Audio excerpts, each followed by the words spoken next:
नमस्कार दोस्तों, बहुत बहुत स्वागत है मेरे इस चैनल गेनवेस्ट में।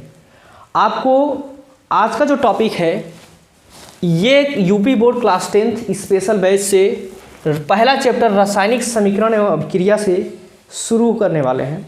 इसमें वही चीज़ बताई जाएगी जो बोर्ड एग्ज़ाम में अति महत्वपूर्ण प्रश्नों को पूछा जाता है, आता है, कौन कौन से किस तरह के सवाल बनते हैं, किस तरह के सवाल आते हैं, ये सारी चीज़ें इस वीडियो में अच्छे से बताई जाएगी। तो चलिए शुरुआत करते हैं इस वीडियो को।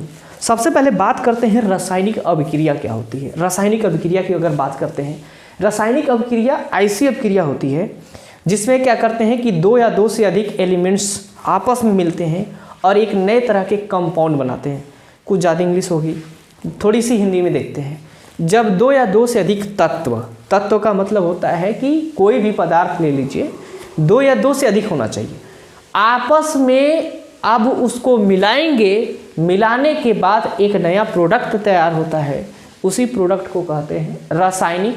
प्रोडक्ट को बोलते हैं, उत्पाद बोलते हैं, लेकिन जो होने वाली घटना थी उसको कहते हैं रासायनिक अभिक्रिया। एग्जाम्पल के तौर पे अगर बात करते हैं तो चलिए, एग्जाम्पल के तौर पे मान लीजिए कि एक ग्लास है। इस ग्लास में आप पानी भर दीजिए। आप यहाँ से पानी डालिए, जैसे पानी डालेंगे तो यहाँ तक पानी भरा रहेगा। मान लीजिए यहाँ पे पानी आपने भर दिया। इस पानी में नींबू ले लीजिए, नींबू ले लीजिए, प्लस चीनी ले लीजिए, प्लस नमक ले लीजिए। आपने नींबू और चीनी और नमक जैसे ही इस तीनों को इसके अंदर इंक्लूड करेंगे तो ये क्या हो जाएगा, इक्के में सॉल्व हो जाएगा, मतलब एक ही में घुल जाएगा। घुलने के बाद एक नया तरह का लिक्विड तैयार होगा। इसी को हम बोलते हैं रासायनिक अभिक्रिया। अब रासायनिक अभिक्रिया की समझिए। आपने क्या किया कि दो या दो से अधिक पदार्थ को लिया, आपस में मिलाया, मिलाने के बाद एक नए तरह का पदार्थ बनाया। इसी को कहते हैं रासायनिक अभिक्रिया। क्या कहते हैं? रासायनिक अभिक्रिया। रासायनिक अभिक्रिया की परिभाषा एक बार फिर से सुनिए कि जब दो या दो से अधिक तत्वों को, तत्व या यौगिक या मिश्रण कुछ भी ले सकते हैं, आपस में मिलाने से एक नए तरह का उत्पाद बनता है, तो होने वाली घटना ही रासायनिक अभिक्रिया कहलाती है। एग्जाम्पल के तौर पे आप अपने आसपास के वातावरण में देख सकते हैं। एग्जाम्पल के तौर पे आप मान लीजिए कि आप अगर नॉनवेज खाते हैं, चिकन खरीद के लाए मार्केट से। अब चिकन को क्या कर दिए, आप मान लीजिए चिकन लाए, एक चिकन का एक छोटा सा टुकड़ा है, सड़क पे फेंक दीजिए। सड़क पे फेंकने के बाद अगर उसको कुत्ता नहीं खाता है, मान लीजिए कुत्ता नहीं खाता है, तो ये डिकम्पोज हो जाएगा। डिकम्पोज का मतलब हो जाएगा सड़ जाएगा। सड़ जाएगा तो इसमें से स्मेल आएगी। जब स्मेल आएगी तो बड़ी गंध होगा, बहुत भयानक गंध आएगी। स्मेल आने से जो गंदगी होगी बहुत खतरनाक होगी। आप बता रहे हैं कि गंदगी खतरनाक होगी, तो इसके वजह से आप क्या कहेंगे कि आप जो है, आपने जो चिकन का टुकड़ा फेंका था, वो चिकन का टुकड़ा नहीं रह गया, उसमें परजीवी लग गए, छोटे छोटे माइक्रो लेवल के जीवी लग गए। ये क्या करेंगे, उस मांस के टुकड़े को क्या करना चालू कर देंगे, डिकम्पोज करना चालू कर देंगे। मतलब वो रिएक्शन होना चालू हो जाएगा, और रिएक्शन की वजह से चीज़ें क्या होने लगती हैं, उसी को हम कह सकते हैं रासायनिक परिवर्तन कह सकते हैं। और उस होने वाली घटना को रासायनिक परिवर्तन, रासायनिक अभिक्रिया का नाम दिया गया है। चलिए, अब आपके वातावरण में, अब बोर्ड में सवाल पूछता है कि रासायनिक अभिक्रिया किसे कहते हैं। तो रासायनिक अभिक्रिया की परिभाषा आपने ये देखा कि जब दो या दो से अधिक तत्वों को आपस में मिलाया जाता है, दो या दो से अधिक तत्वों को आपस में मिलाया जाता है तो एक नए तरह का उत्पाद बनता है। इसी को कहते हैं रासायनिक अभिक्रिया। क्या कहते हैं? रासायनिक अभिक्रिया। दो या दो से अधिक तत्वों को आपस में मिलाने से एक नए तरह का उत्पाद बनता है। इसी को कहते हैं रासायनिक अभिक्रिया। क्या कहेंगे? रासायनिक अभिक्रिया। दो या दो से अधिक तत्वों को आपस में मिलाने से बनने वाला उत्पाद रासायनिक अभिक्रिया। उत्पाद तो उत्पाद होता है, उस वाली घटना को रासायनिक अभिक्रिया कहते हैं। अब बात करते हैं कि रासायनिक समीकरण क्या होता है। रासायनिक समीकरण देखिए, मान लीजिए कि यहाँ पे नींबू हो गया, ठीक, नींबू, और आपने ले लिया चीनी, फिर ले लिया पानी, और चीनी पानी नींबू को मिलाकर आपने बना दिया शिकंजी। तो ये जो कहलाएगी ये रासायनिक समीकरण कहलाती है। मतलब जो आपने रासायनिक समीकरण को, रासायनिक अभिक्रिया को कराने के लिए जो आपने रिएक्टेंट लिया था, जो अभिकारक लिए थे, उसको आपस में लिख दीजिए प्लस के साथ। जो प्लस रहेगा उसका मतलब है कि आपस में जोड़ा जा रहा है, माइनस रहेगा इसका मतलब आपस में घटाया जा रहा है। आपस में मिलाने के बाद एक नए तरह का लिक्विड बन रहा है, उसी को हम कहते हैं शिकंजी। क्या कहते हैं? उसी को शिकंजी। ये हमारा रासायनिक अभिक्रिया का समीकरण कहलाता है। क्या कहलाएगा? रासायनिक अभिक्रिया का समीकरण। क्या कहलाएगा? रासायनिक अभिक्रिया का समीकरण कहलाता है। रासायनिक अभिक्रिया का परिभाषा आपने समझा। रासायनिक अभिक्रिया की परिभाषा बोर्ड एग्जाम में क्या लिखेंगे? जब दो या दो से अधिक तत्वों को आपस में मिलाते हैं तो एक नए तरह का उत्पाद प्राप्त हो जाता है। होने वाली यह घटना रासायनिक अभिक्रिया कहलाता है। एग्जाम्पल के तौर पे बात कर सकते हैं तो एग्जाम्पल के तौर पे कह सकते हैं कि चीनी पानी नमक का मिलना एक रासायनिक अभिक्रिया कहलाता है। खाना पकना रासायनिक अभिक्रिया कहलाता है। लोहे में जंग लगना रासायनिक अभिक्रिया कहलाता है। मोमबत्ती का जलना रासायनिक अभिक्रिया कहलाता है। रासायनिक अभिक्रिया का मतलब होता है जिसमें ताप, दाब, आयतन इत्यादि चीज़ों में बदलाव होता है रासायनिक अभिक्रिया से। रासायनिक अभिक्रिया जो होगी वो घटित होती हुई दिखाई देगी, कलर में बदलाव हो जाएगा। ठीक है, आपने क्या किया, कोई और कलर डाले, जैसे दो या दो से अधिक मतलब दो रंग वाले अलग अलग हैं, उसमें कोई तीसरा ला के डाल दिए तो इन दोनों लोग का कलर बदल जाएगा। इस हिसाब से आप क्या कहेंगे कि ये होने वाली घटना रासायनिक अभिक्रिया कहलाती है।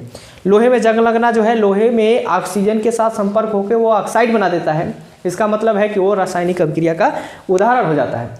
अब रासायनिक अभिक्रिया की परिभाषा हमने देख लिया, रासायनिक अभिक्रिया में उदाहरण भी देख लिए। रासायनिक अभिक्रिया किसे कहते हैं? रासायनिक अभिक्रिया के बारे में अगर बात किया जाए आगे की तरफ तो और देखेंगे कि रासायनिक अभिक्रिया के परिभाषा और समीकरण। इसमें आगे पूछता है कि रासायनिक अभिक्रिया कितने तरह की होती है और कितने प्रकार की होती है। एनसीईआरटी में सवाल ज़्यादातर यही पूछता है, रासायनिक अभिक्रिया कितने प्रकार की होती हैं। तो रासायनिक अभिक्रिया के प्रकार बताने से पहले कुछ चीज़ों को हम लोग देखेंगे कि कौन सी चीज़ें होती हैं जो अति महत्वपूर्ण होती हैं। रासायनिक अभिक्रिया ऐसे नहीं होती है। जब हम बात करते हैं केमिस्ट्री में तो रासायनिक अभिक्रिया जो है तत्वों से संबंधित होती है, एलिमेंट से संबंधित होती है।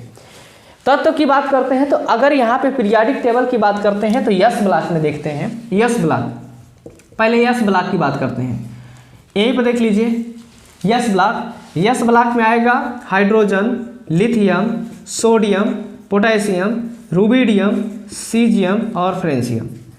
फिर आ जाएगा beryllium, magnesium, calcium, strontium, barium और रेडियम। अगर बात करते हैं ये सारे एलिमेंट्स तो यस ब्लॉक के सब एलिमेंट्स माने जाते हैं। ये सब यस ब्लॉक के एलिमेंट्स है, फर्स्ट ग्रुप और सेकेंड ग्रुप।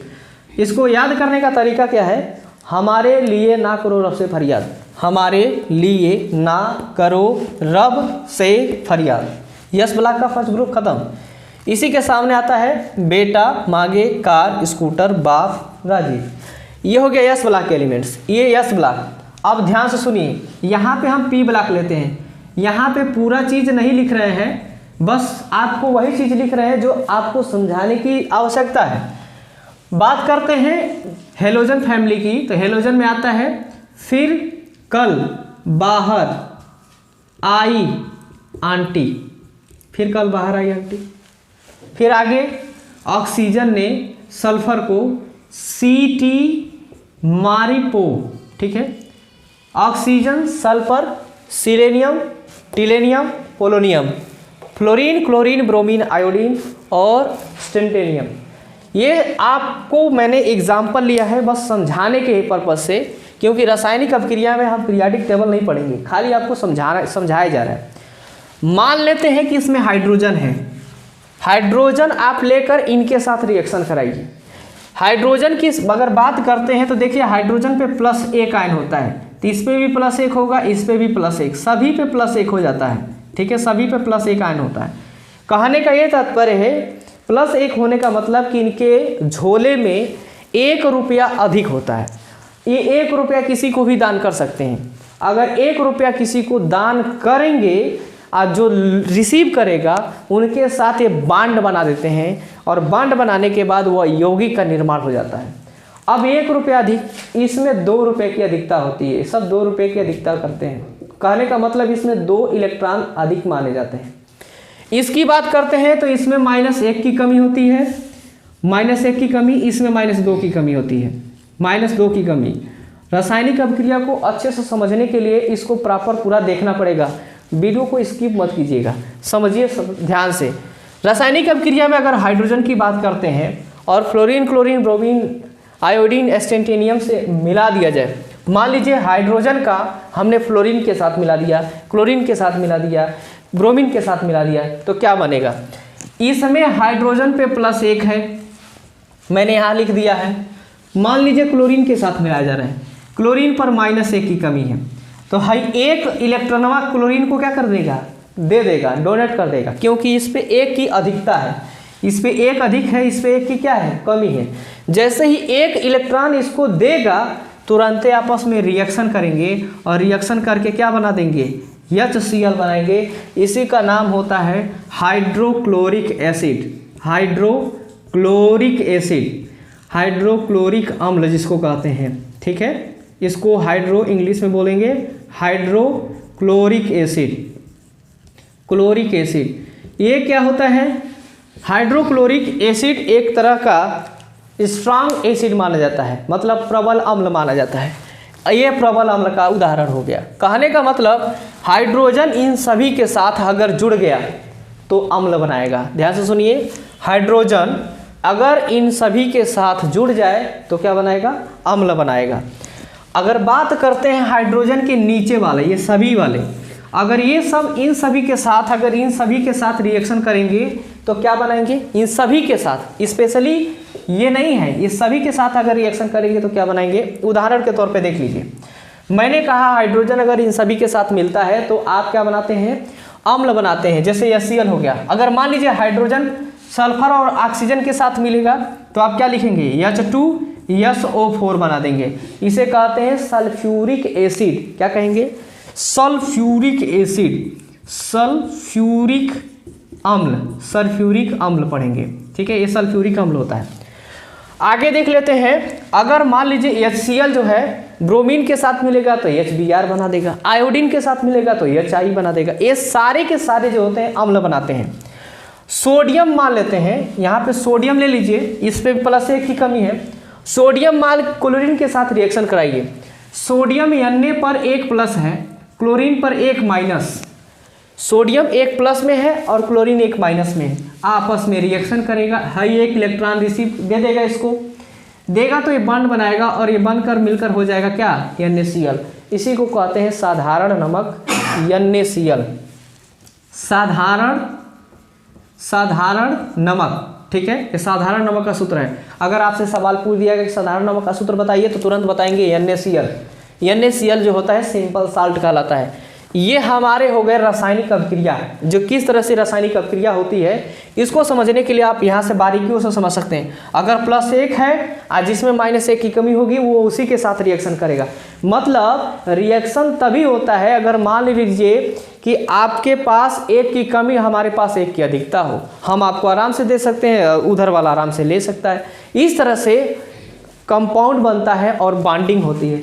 अगर आप देख सकते हैं यहाँ पे HCl है और HCl एक ही इलेक्ट्रॉन का साझा कर रहा है तो मिलकर हो गया एक ही बॉन्ड बनाएगा। 2 इलेक्ट्रॉन का साझा करता तो 2 बॉन्ड बनाएगा, उसे बोलते हैं डबल बॉन्ड। अगर 3 इलेक्ट्रॉन का साझा करता तो ट्रिपल बॉन्ड बनाता। ये हो गया रासायनिक अभिक्रिया की परिभाषा और रासायनिक अभिक्रिया की परिभाषा से संबंधित कुछ महत्वपूर्ण उदाहरण। अब हम लोग पढ़ेंगे रासायनिक समीकरण, तो ये नेक्स्ट वीडियो में होगा रासायनिक समीकरण।